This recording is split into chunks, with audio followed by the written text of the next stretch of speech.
नमस्कार। अब तक के सभी समाचारों को लेकर आपके साथ मैं हूं सुखवीर। आप देख रहे हैं आपका अपना चैनल भिवानी हलचल। सबसे पहले एक नजर आज की न्यूज हेडलाइंस पर। बदलते मौसम के साथ अस्पतालों में बढ़ रही मरीजों की संख्या। राष्ट्रीय शिक्षक पर्व पर 111 शिक्षकों को ज्ञानदीप पुरस्कार से किया गया सम्मानित। पुलिस विभाग रोड सेफ्टी का पेपर करवाएगा अक्टूबर माह में। किसान खुद ही निकालेंगे फसलों की औसत पैदावार। बरसात से फसलों को हुआ फायदा, किसान हुए खुश। अब खबरें विस्तार से। बदलते मौसम के चलते सरकारी अस्पताल में खांसी, जुकाम और बुखार के मरीजों की संख्या बढ़ती ही जा रही है। मुख्य चिकित्सा अधिकारी रघुवीर सांडेले ने बताया कि मौसम में उतार चढ़ाव के चलते बच्चे व बुजुर्ग इन बीमारी से ग्रसित हो रहे हैं। उन्होंने कहा कि बिना चेकअप करवाए बच्चों व बुजुर्गों को कोई भी दवा ना दें। वहीं उन्होंने डेंगू के मरीजों की बढ़ती संख्या पर चिंता व्यक्त करते हुए कहा कि सभी अपने अपने घरों में पानी की टंकी व जल भराव वाले स्थानों को साफ रखें। बदलते मौसम के साथ अस्पतालों में भारी संख्या में मरीज आ रहे हैं, जिसमें मुख्य रूप से खांसी, जुकाम, बुखार, सर दर्द आदि के मरीज पहुंच रहे हैं। सिविल सर्जन डॉक्टर रघुवीर सांडेले ने कहा कि यह एक वायरल फीवर होता है। अगर छोटे बच्चों या वृद्धों में ऐसे लक्षण दिखाई दें तो तुरंत उपचार के लिए सामान्य अस्पताल पहुंचें और डॉक्टर से परामर्श लेकर इलाज करवाएं। उन्होंने कहा कि इस मौसम में अधिक संख्या में एंटीबायोटिक लेने से बचें और डॉक्टर की सलाह लें। मौसम जो बदलता है उस समय रेस्पिरेटरी बीमारी के जो मरीज होते हैं, खांसी जुकाम है, एक्यूट एक्जर्बेशन अस्थमा है, COPD है, खास करके बच्चे और बूढ़े, इनके मरीजों की संख्या बढ़ने की संभावना हो जाती है। इसमें हमें सबसे ज़्यादा यही ध्यान रखना चाहिए कि हम जब भी मौसम बदलता है उस टाइम में अचानक अपने बाहर ना निकलें। जब मौसम ठीक रहे तब अपने आप को बाहर निकालना सुनिश्चित करें। दूसरी ये कि वायरल जो बुखार है, इसका कारण मोस्टली वायरल फीवर होता है। अनावश्यक से एंटीबायोटिक का सेवन ना करें, सही क्वालिफाइड डॉक्टर से ही सलाह लें। ज़्यादातर ये अपने आप ठीक होने वाली बीमारी होती है। इसमें ज़्यादा से ज़्यादा फ्लूइड लें, गर्म पानी पिएँ और गला खराब तो नमक के गरारे करें। और 3 या 4 दिन में ठीक नहीं होता है तो हम बच्चा है तो बच्चों के डॉक्टर की सलाह लें और बड़े हैं तो बड़े डॉक्टर फिजिशियन की सलाह लें।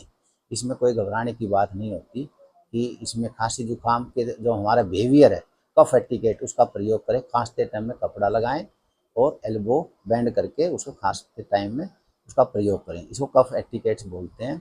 बार बार हाथ धोएं साबुन से, ताकि जो रेस्पिरेटरी ड्रॉपलेट हैं हमारे हाथ के द्वारा दूसरी जगह पर फैल करके संक्रमण का कारण ना बने। इसमें सीजनल वेरिएशन की वजह से जो एलर्जिक कंडीशन होती है, जैसे कि मैंने बताया अस्थमा है, COPD एक्जर्बेशन है, अपर रेस्पिरेटरी इन्फेक्शन है, ये इनके मरीजों की संख्या बढ़ जाती है। जो कि आपने देखा हो कि अब OPD में आजकल हमारे इनके ही मरीज ज़्यादा आ रहे हैं। तो इसमें यही है, हम ज़्यादा से ज़्यादा अपना मौसम चेंज है उसमें सावधानी बरतें। और दूसरा ये है कि हम नमक के गरारे करें गला खराब हो तो, और प्रोटीन डाइट खाएँ। प्रोटीन डाइट में सोयाबीन की सब्जी है, दूध है, पनीर है। तो जो जैसा वेजिटेरियन है तो वेजिटेरियन डाइट का प्रयोग करें। खास करके प्रोटीन डाइट, इसका प्रयोग करने से हमारी इम्यूनिटी बढ़ती है और इसमें सेल्फ लिमिटिंग डिजीज़ है, ये 3 या 4 दिन में अपना आप ठीक हो जाती है। वेस्ट कॉलेज और नेताजी सुभाष चंद्र बोस जागृति सेवा समिति के द्वारा शिक्षक दिवस पर सम्मान समारोह का आयोजन किया गया। महंत वेदनाथ महाराज और बाबा जहरगिरी आश्रम के महंत डॉक्टर अशोक गिरी महाराज के सानिध्य में आयोजित कार्यक्रम में चौधरी बंसीलाल विश्वविद्यालय की कुलपति दीप्ति धर्मानी ने 111 शिक्षकों को ज्ञानदीप पुरस्कार देकर सम्मानित किया। दीप्ति धर्मानी ने कहा कि शिक्षा में आ रही गिरावट को रोकने में एक शिक्षक की अहम जिम्मेदारी है। वहीं स्वर्गीय बनारसीदास गुप्ता के पुत्र अजय गुप्ता ने कहा कि गुरु विकट परिस्थितियों में सही रास्ता दिखाता है। राष्ट्रीय शिक्षक दिवस पर्व पर आयोजित शिक्षक सम्मान समारोह में CBLU कुलपति प्रोफेसर दीप्ति धर्मानी ने कहा कि शिक्षक का स्थान उच्च दर्जे का स्थान होता है। जिस व्यक्ति के जीवन में शिक्षक ने घर कर लिया हो, वह व्यक्ति अपने आप हर परिस्थिति में रास्ता ढूंढ लेता है। इसलिए गुरु के बिना ज्ञान नहीं है। गुरु हमें अंधकार से प्रकाश की ओर ले जाने का काम करता है। जीवन में शिक्षक का मार्गदर्शन बहुत ज़रूरी है, क्योंकि शिक्षक हर समस्या का समाधान पा लेता है। इस अवसर पर 111 शिक्षकों को डॉक्टर सर्वपल्ली राधाकृष्णन ज्ञानदीप पुरस्कार प्रदान किया गया। जोगीवाला मंदिर के महंत वेदनाथ महाराज ने आशीर्वचन में कहा कि आज हमारी संस्कृति, संस्कार और हमारी परंपराओं को जीवित रखने के लिए शिक्षक का अहम दायित्व बनता है। शिक्षकों को प्रोत्साहित करने हेतु उनके अच्छे कार्यों के लिए उनका अभिनंदन किया जाता है। इस बात के लिए ये संस्था बहुत बहुत बधाई की पात्र है। शिक्षकों को अपना विराट स्वरूप दिखाना होगा। शिक्षक से अध्यापक और अध्यापक से गुरु बन उन्हें इस पूरे समाज का निर्माता बनना है, भव्य भारत का निर्माता बनना है, सभ्य भारत का निर्माता बनना है, समृद्ध भारत का निर्माता बनना है। 111 के आसपास लोगों को सम्मानित किया गया है। जिन लोगों को सम्मान मिला वो अभिनंदन के पात्र हैं, लेकिन इस मौके पर मैं सभी शिक्षक वर्ग को अपना अभिनंदन प्रेषित करती हूँ। नई शिक्षा नीतिकार बनाते हैं, लेकिन उसकी सफलता उसको एग्जीक्यूशन करने वालों पर निर्भर करती है। नीति बहुत अच्छी है, भारत की ज्ञान परंपरा की शोहरत उसमें शामिल है, आधुनिकीकरण है, ग्लोबलाइजेशन है, लोकलाइजेशन है, स्किल मिशन है। तो गुणों में शिक्षा नीति पूर्णतः से सिद्ध तभी होगी जब शिक्षक उसको जमीनी स्तर पर उतारने के लिए तैयार होगा। आज शिक्षक दिवस सम्मान समारोह वेस्ट कॉलेज के सभागार में किया गया है। ये सभी वो टीचर हैं जो बहुत ही डेडिकेटेड हैं अपने फील्ड में, मतलब पढ़ाई ही नहीं बल्कि सभी बच्चों का सर्वांगीण विकास करने के लिए जो है हमेशा तत्पर रहते हैं। ये उन टीचर्स का सम्मान है। तो इस संस्था को जिन्होंने इस प्रोग्राम को ऑर्गेनाइज किया, जिसके भारद्वाज जी पत्रकार हैं जो इसको लीड कर रहे हैं, तो उनको हमारी तरफ से बहुत बहुत शुभकामनाएं। इस प्रकार का कार्यक्रम जो है वो निसंदेह उन टीचर्स को बहुत फ़ायदेमंद रहता है, उनको बहुत लाभान्वित करने वाला होता है जो टीचर अपने काम के प्रति डेडिकेटेड होते हैं। और ऐसे बहुत से एग्जाम्पल्स हैं। इन बहुत से टीचर्स को जो है वो बिल्कुल सॉर्ट आउट करके, बिल्कुल लिस्टेड करके बुलाया गया है, और एक भी टीचर ऐसा नहीं है जिन्होंने अपने कार्य क्षेत्र में जो है बहुत काम ना किया हो। मैं वैसे तो 1990 से टीचिंग लाइन में आया था। 1990 से 96 तक सोनीपत में SPGT मैथमेटिक्स रहा, और 1997 के अंदर मेरे को इस कॉलेज में आने का मौका मिला। 1997 से 2022 तक एज एसोसिएट प्रोफेसर मैथमेटिक्स में मैंने काम किया, और 29 जनवरी 2022 को मैंने यहाँ एज प्रिंसिपल चार्ज लिया। तो आपके अध्यापक वो तो जो कमेटी नॉमिनेट थी उन्होंने किस चीज़ के लिए दिया, एडमिनिस्ट्रेशन के लिए दिया या अध्यापन के लिए दिया, मैं तो ये कहूँगा मैंने अभी भी चाहे एज प्रिंसिपल काम कर रहा हूँ, लेकिन मैंने मेरा शिक्षण कार्य अभी ख़त्म नहीं किया है। डेली कम से कम 2 पीरियड सुबह मैं लेता हूँ, उसके बाद अपना एडमिनिस्ट्रेशन का काम देखता हूँ। कि ऐसा लग रहा है कि पता नहीं मुझे को आज राष्ट्रपति अवार्ड मिला हो, क्योंकि जब हम कोई कार्य करते हैं तो उसके पीठ पीछे जब उसकी प्रशंसा होती है तो वो ही ये कार्य करने में जाता है। और कार्य सब करते हैं जी, सबका अपना अपना तरीका होता है काम करने का, हमारा तरीका भी अलग अलग है, और उस तरीके को देखते हुए आज हमारी जो संस्था ने हमें सम्मान दिया है उसके लिए हम बहुत आभारी हैं। आसिया विद्या विहार से रचना गुप्ता। आज इधर वेस्ट कॉलेज में 26वां शिक्षक दिवस मनाया जा रहा है, जिसमें हमें भी आमंत्रण मिला है और हमें बहुत अच्छा लगा ये अवार्ड पाकर। शिक्षकों के लिए कतई सराहनीय काम है, और जो आगे ऐसे हमें मोटिवेशन मिलता है, और बहुत बहुत बधाई है आप सबको भी। यातायात पुलिस के द्वारा स्कूली बच्चों को रोड सेफ्टी पेपर आयोजित करने की जानकारी दी जा रही है। इस बारे में ट्रैफिक पुलिस इंचार्ज सीताराम ने बताया कि कक्षा 6ठी से 12वीं तक के बच्चों को यातायात के नियमों के बारे में जागरूक किया जा रहा है, और यातायात नियमों से संबंधित परीक्षा का आयोजन पुलिस विभाग के द्वारा अक्टूबर महीने में करवाया जाएगा। रोड सेफ्टी का पेपर 100 नंबर का होगा, और इसमें विद्यार्थियों की आयु की कोई सीमा नहीं है। पुलिस अधिकारी ने बच्चों को सलाह दी कि वे केवल 18 वर्ष की आयु के बाद ही यातायात के साधनों का लाइसेंस बनने के बाद प्रयोग करें। यातायात पुलिस के विभागीय निर्देशानुसार इस वर्ष रोड सेफ्टी का पेपर अक्टूबर माह में करवाया जाएगा। इसके लिए सरकारी स्कूल्स में ट्रेनिंग दी जा रही है, जिसमें कक्षा 6 से 12 तक के बच्चे ट्रेनिंग ले सकते हैं और पेपर की तैयारी कर सकते हैं। रोड सेफ्टी पेपर 100 नंबर का होगा, जिसमें कोई एज लिमिट नहीं रहेगी। परीक्षा पास करने वालों को सर्टिफिकेट दिया जाएगा। उच्च शिक्षण संस्थानों में दाखिले हेतु और सरकारी विभागों में नौकरी हेतु छात्र को अलग से 3 से 5% अंक दिए जाएंगे। ट्रैफिक पुलिस अधिकारी सीताराम ने बताया कि पिछली बार इस योजना में 40 लाख बच्चों ने भाग लिया था। अब की बार 50 लाख बच्चों का टारगेट रखा गया है। मेरा आज सरकार की तरफ से अभियान चला गया है। एसपीसी के पेपर होंगे।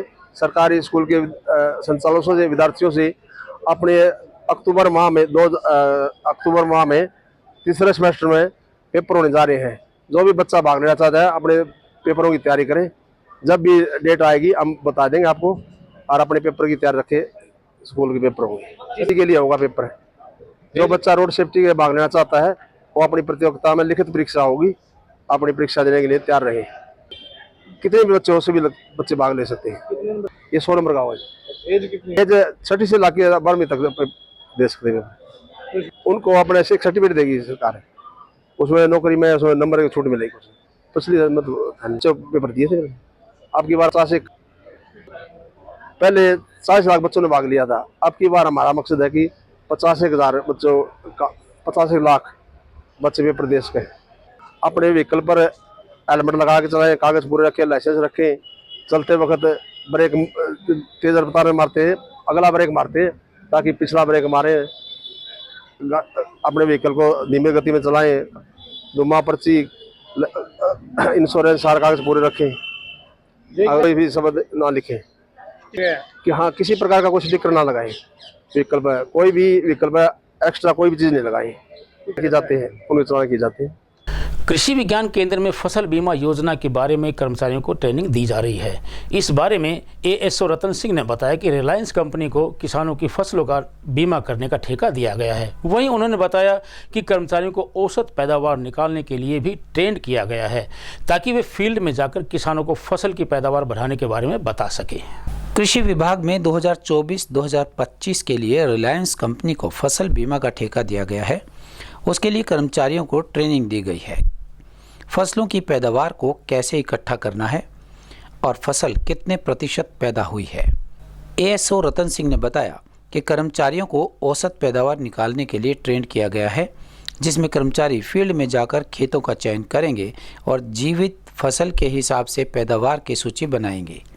कम या ज़्यादा पैदावार की सूची बनाकर कंपनी को देंगे, जिसमें कंपनी किसानों को फसल बीमा की राशि प्रदान करेगी। 24-25 के लिए फसल बीमा अपना ज़िला भिवानी डिस्ट्रिक्ट है वो रिलायंस कंपनी को दिया गया है। तो अब 2 साल के लिए रिलायंस कंपनी से संबंधित बीमा का काम रहेगा। तो फसल बीमा के लिए एक ये ज़रूरी एक्टिविटी होती है। अब फसल की जो क्रॉप कटिंग आएगी तो उस टाइम डिपार्टमेंट को जो 4 बीमित फसलें होती है, रबी सीजन में 5 फसलें होती है और खरीफ सीजन में भी 5 फसलें होती है। उन 5 फसलों की औसत पैदावार निकालने के लिए हमने अपने फील्ड स्टाफ को, जो एग्रीकल्चर डिपार्टमेंट के द्वारा तैयार की जाती है, उसको आज यहाँ पर ट्रेनिंग दे करके ट्रेंड किया जा रहा है। इसके बाद ये फील्ड में जाएंगे, अपने खेतों का चयन करेंगे और हर गांव की बीमित फसल के अनुसार उसकी पैदावार तैयार करेंगे। और वो पैदावार अगर जितनी कम रहती है उस आधार पर पिछले 5 वर्षों की औसत पैदावार के आधार पर उस गांव के तुलना लेकर के उस गांव का मुआवजा तय किया जाता है डिपार्टमेंट के द्वारा, जो बीमा कंपनी को देना होगा। एरिया हरियाणा सरकार ने नोटिफिकेशन के अनुसार तय किया हुआ है, वो भी उसके अनुसार जो पोर्टल के ऊपर भी शो करता है, CSC के माध्यम से भी। तो हर किसान से ना है कि किसी से 10 रुपये कम या ज़्यादा कर सकते हैं, वो एक मानक है, उसी के आधार पर है। देखो कंपनी ये हायर लेवल के ऊपर हुई है। पूरे हरियाणा को 3 क्लस्टर में बांटा गया है। 2-2 क्लस्टर में तो 7 और 7 14 डिस्ट्रिक्ट है, और हमारा जो डिस्ट्रिक्ट है ये 8 तीसरा क्लस्टर है और इसमें 8 डिस्ट्रिक्ट है। भिवानी जिले में रुक रुक हो रही बरसात का खरीफ की फसलों में अच्छा फायदा होगा।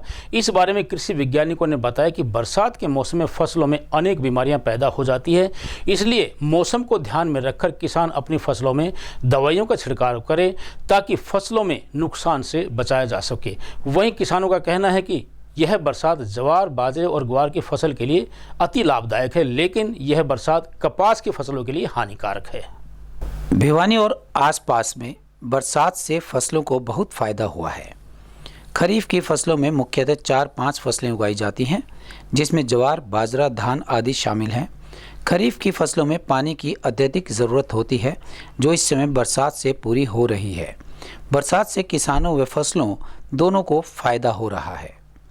कृषि वैज्ञानिकों का कहना है कि बरसात का पानी फसलों के लिए बहुत ही अच्छा सिंचाई का स्रोत है। किसानों को लगता है यह नुकसानदायक है, लेकिन बरसात से खरीफ की फसलों को बहुत अधिक फायदा मिलता है। तो भी अलग अलग होता है, कोई 65 दिन का बाजरा है, कोई 75 दिन की किस्म है, कोई 85 दिन की किस्म है, अलग अलग किस्म है। जो बाजरा भी गाभे में है या जिसमें ये रेड बनना है, उसमें भी बहुत ज़्यादा फायदा है। किसान को पानी की बचत होगी, क्योंकि जो बाजरा टिलिंग स्टेज में, टिलर्स के ऊपर भी किसान को पानी चाहिए। अब वो पानी बारिश से उसको पानी मिल गया तो उसको फायदा होगा, ईल्ड ज़्यादा आएगी। जीरी वालों को तो मैंने बताया कि बहुत उसका पानी रुकेगा, फुटाव अच्छा होगा, उसको ये रेड में ईल्ड ज़्यादा आएगी। पानी की कमी थी, जीरी पनप नहीं रही थी, किसान बार बार डीजल फूक के दुखी हो रहा था, तो उसका डीजल भी बचेगा और उसकी उपज भी अच्छी आएगी। कोई नुकसान नहीं है, क्योंकि क्रॉप कोई भी स्टेज में नहीं है जो बारिश से किसान को नुकसान हो उसके। किसानों की ईल्ड बढ़ेगी, क्योंकि पहले एक लंबा सूखा रहा, उससे फसलों में पानी की कमी थी, सूखा था, और ये बारिश हो रही है, इससे फसलों को पानी मिलेगा तो फसल की ग्रोथ अच्छी होगी, उनकी ईल्ड बढ़ेगी। ये मौसमी बारिश है, ये बाजरा और ग्वार के लिए फायदेमंद है और बाड़ी के लिए नुकसान है। बाजरे के अंदर ये पकाई अच्छी तरह हो जाएगी और ग्वार भी अच्छी तरह पकेगा, और बाड़ियाँ के अंदर जो फूल पत्ती आ रही हैं वो गिर जाएंगी, और इस वजह से बाजरा और ग्वार के लिए फ़ायदेमंद है और बाड़ियाँ के लिए नुकसानदायक है। बारिश हुई है टाइम पर, ज़मींदारों के लिए बहुत फ़ायदेमंद है। और अब चलते चलते हरियाणा में अकेले विधानसभा चुनाव लड़ने का ऐलान कर चुकी कांग्रेस पार्टी अब प्रदेश में आम आदमी पार्टी और सपा के साथ गठबंधन कर सकती है। अहम बात यह है कि पूर्व सीएम भूपेंद्र सिंह हुड्डा और कुमारी शैलजा ने प्रदेश में अकेले विधानसभा चुनाव लड़ने की बात कही थी। इससे पहले कांग्रेस और आम आदमी पार्टी का लोकसभा चुनाव में चंडीगढ़ और हरियाणा में गठबंधन हो चुका था। विधानसभा चुनाव के ऐलान के बाद से कांग्रेस पार्टी अकेले विधानसभा चुनाव लड़ने की बात कह रही थी, लेकिन अब कांग्रेस को लगता है कि हरियाणा में जेजेपी, इनेलो और आप की वजह से वोटों का बिखराव हो सकता है। ऐसे में कांग्रेस को डर है कि वोटों के बिखराव से उसे नुकसान हो सकता है। आम आदमी पार्टी और समाजवादी पार्टी से हरियाणा में गठबंधन को लेकर बातचीत के लिए कांग्रेस ने समिति बनाई है। अजय माकन प्रभारी, दीपक बावरिया और भूपेंद्र सिंह हुड्डा सदस्य और संगठन महासचिव केसी वेणुगोपाल सुपरवाइज करेंगे। कांग्रेस सूत्रों के मुताबिक आप को 5 और सपा को 1 सीट देने को कांग्रेस तैयार है। कांग्रेस की आप और सपा के बीच औपचारिक बातचीत शुरू हो चुकी है। हरियाणा में यदि कांग्रेस और आम आदमी पार्टी में गठबंधन होगा तो कुछ हद तक दोनों ही पार्टियों को फायदा होगा। कांग्रेस 5 सीटें आम आदमी पार्टी को देना चाहती है ताकि नॉन जाट वोट भी कांग्रेस को मिल सके। वहीं आम आदमी पार्टी 10 सीटें मांग रही है, लेकिन यदि उसका एक भी प्रत्याशी जीत हासिल करता है तो आम आदमी पार्टी के लिए फायदे का सौदा होगा और हरियाणा में भी उसकी एंट्री हो जाएगी। इसके अलावा यदि पार्टी कोई भी सीट जीतती भी नहीं है तो गठबंधन में चुनाव लड़ने से उसका वोट शेयर बढ़ जाएगा, जिसका उसे सियासी तौर पर लाभ मिलेगा। आम आदमी पार्टी के लिए एक मुश्किल यह भी है कि हरियाणा में उसका पास कोई बड़ा चेहरा नहीं है जो कि अपने दम पर वोट हासिल करने का दम रखता हो। यदि यही वजह थी कि हुड्डा गठबंधन से इनकार कर रहे थे। गौरतलब है कि 2019 के चुनाव में आम आदमी पार्टी ने 46 सीटों पर चुनाव लड़ा था, लेकिन सभी सीटों पर उसकी जमानत जब्त हो गई थी। और अंत में फिर से एक नज़र आज की न्यूज़ हेडलाइंस पर। बदलते मौसम के साथ अस्पतालों में बढ़ रही मरीजों की संख्या। राष्ट्रीय शिक्षक पर्व पर 111 शिक्षकों को ज्ञानदीप पुरस्कार से किया गया सम्मानित। पुलिस विभाग रोड सेफ्टी का पेपर करवाएगा अक्टूबर माह में। किसान खुद ही निकालेंगे फसलों की औसत पैदावार। बरसात से फसलों को हुआ फायदा, किसान हुए खुश। अब मुझे दीजिए इजाजत, देखते रहिए आपका अपना चैनल भिवानी हलचल।